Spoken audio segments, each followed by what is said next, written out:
elephant in the room is the Trump presidency. I tried to get a hashtag going by calling Donald Trump the rump, but it didn't catch on. That is because I have no influence.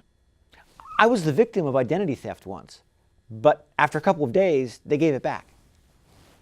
They were like, this sucks. I actually like the NSA surveillance programs because at least someone is reading my tweets. But anyway, big elephant in the room is Trump as president. Although I'm not sure the Republicans can still use the elephant as a symbol. Trump was always about overturning the Republican Party. He won, and now they need a new symbol. But how do you visualize a drunken gambler in Vegas who has lost all his money in mascot form? And the other thing is, we've already had protests over Trump. Here's some advice. Don't burn the American flag to protest Trump. Trust me, America is bigger and better than Trump. And to really reach Trump's core support in the alt-right, you need a protest method that speaks their language. Maybe book burning. And there are a lot of books you could burn for fun. But let me sum up how a Trump presidency is good for American democracy. Part of the American ideal has always been anyone can grow up to be president. Well, in a weird way, this proves the point. If you want proof that a job opportunity is wide open, you have to give it to someone without any qualifications or aptitude or ability to do it. I actually had this thought 16 years ago. George W. Bush got picked by the Supreme Court to become president. I thought, okay, here's a nice guy becoming president. Mike Birbiglia made the point that Bush was like the guy at the family picnic who always got the wiffle ball game going. Not a guy you want in charge of nuclear weapons. But hey, this is America. Anyone can become president. Bush was like a guy who could be easily fooled by fake news. He certainly was fooled by the reports of weapons of mass destruction in Iraq. But he wasn't going to get bogged down in complex policy details. So the Bush presidency, I thought, proved the point. Anyone can become president. You can be a doofus in the Oval Office. We will get through it. As a country, we are bigger than the presidency. But oh my God, Bush did not even begin to prove the point in all the ways that Donald Trump proves that point. Trump and this whole presidential election have made comedy writing really hard. It has sucked all the oxygen in the satire room, which, by the way, even before pot was legalized, the typical comedy writer's room had been running low on oxygen anyway. I mean, 2 years ago, I thought, okay, presidential election coming up. Looks like it'll be Hillary Clinton for the Democrats. Now, she did all that prep work for being president. She was Secretary of State, Senator, she'd been in the White House. She's got all that policy background. She was ready to be president. But maybe it would be amusing if, coming from a comic perspective, I exaggerate how she doesn't always connect with people like most politicians do. Or make fun of how Hillary Clinton found it difficult to land a good zinger on an opponent. Or even just to tell a funny story. But then, that's kind of what actually happened. There was no need to exaggerate for comedic effect. By the way, there's been a lot of talk about why Clinton lost, about what the campaign did wrong, a lot of talk about what the Democrats did wrong. Now, it's always a complex thing in an election. My take is that Democrats have not always been responsive to working class voters. They've always been way better on those issues than the Republicans, but they still need to lead in a way that the economy works for everyone. And you can do that and still be inclusive, stand against racism and sexism.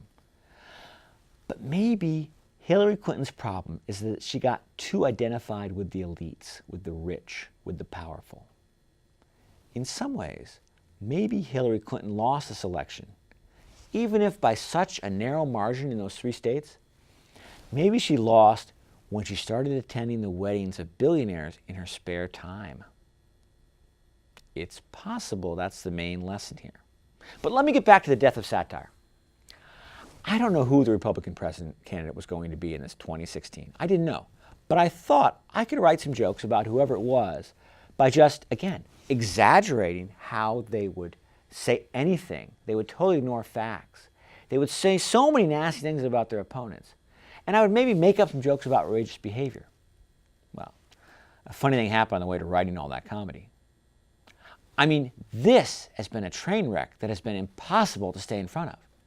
If you watched Trump through the first 50 or so Republican presidential debates, you might have thought, well, here's a randy fellow who is full of himself, and he will say anything, no matter how offensive.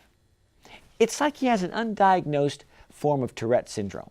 He doesn't curse randomly. He just offends randomly.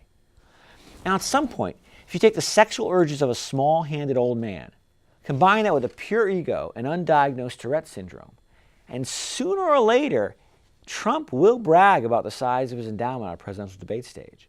So, it would be a funny joke to exaggerate and say that Trump did that. It would fit into a narrative. But before you can make the joke, Trump actually does it. And the religious conservatives like Jerry Falwell Jr. flock to his campaign. I mean, a guy like Mitt Romney, they held back on, a genuinely religious man. But Trump brags about his endowment on a debate stage. Is that what they were really looking for in a candidate? Okay. And then you think, I can still save this thing. Trump is so offensive toward women. He's so adolescent in his behavior, his development. He's so sure rules don't apply to him that you write a joke where he brags about groping women. Maybe you make up something like, in response to all the sordid details coming out of the Bill Cosby trial, Donald Trump tweeted at 4:30 a.m. in the morning that Cosby is such an amateur when it comes to assaulting women. But before you can make that joke, they find the tape where Donald Trump actually does that kind of bragging about sexual assault. Which brings me to this news photo by Jabin Botsford from a Trump rally in North Carolina. This photo deserves a Pulitzer Prize. Now, they say a picture is worth 1,000 words, but a great news photo sparks 1,000 insights. There is so much to say about this photo. First off, there's the style of the t-shirt in the photo. Type fonts that resemble a ransom note, which defines the Trump presidency. All their press releases were in that same format. And this t-shirt really shows that we are not all that divided. A Republican here says that Trump can touch her rump anytime. Many Democrats have a similar attitude. But the main point is that the message on the shirt does not really respond to the outrage that Trump's comments touched off. The pussy grabbing is offensive because there's no consent. If that woman wants to boldly proclaim her consent, good for her. But that does not in any way justify his assaults on all those other women. But all right, there are a couple points to make about the woman in the t-shirt. You do know that Trump is married, right? I realize conservatives don't always have reverence for marriage, but just as a courtesy, maybe you want to leave Melania's man alone. But beyond that, you do realize that the rump is not the body part that Trump has a fixation for grabbing. He's not looking to grab it. That's not where his fixation is. And let's be honest, you are running a big risk here. If you do manage to get Trump's attention on your rump, the next thing to happen is a 4:30 a.m. tweet from him about what a fat pig you are. That has nothing to do with reality. That has nothing to do with your actual rump. That is just who Trump is. As John Madden would say, here's a guy who, when he screws up big time on a play, he still scores a touchdown. Trump is basically the same spoiled brat he was back at his military boarding school. Whenever he fails at something or crosses the line, there was never any consequence for him personally. Business failed? Declare bankruptcy. Make it someone else's problem. Owe someone a lot of money for the work they do for you? Don't pay them. Romance gone in the marriage? Trade her in for a younger model. Put thousands of students in debt because they enroll in your sham university? Just walk away. Make a lot of money? Pay no taxes. Trash the reputation of your opponents on debate stage? They'll eat crow at dinner with you. Say that former POWs were not heroes, say that our vets are too weak to handle stress, and get in a tweet war with the parents of an Army officer who died fighting in Iraq? The Republican Party will get out your vote and get you enough electoral votes to win the White House. Brag about sexually assaulting women on audio tape? Religious conservatives like Jerry Falwell Jr. will anoint you as the savior of America. Donald Trump has lived his 70 years without ever being held accountable for any offenses.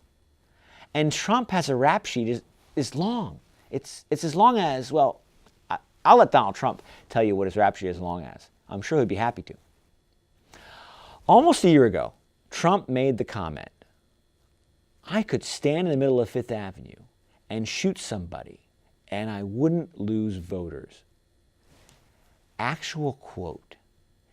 And you know, Trump lives on Fifth Avenue in Manhattan. And there have been huge crowds outside his Trump Tower. Traffic is slow now. Trump actually could stand in the middle of Fifth Avenue. So if you see him there, here's my advice. Run! Duck for cover. Call for backup. Trump will shoot you. Nothing will happen to him. You have been warned.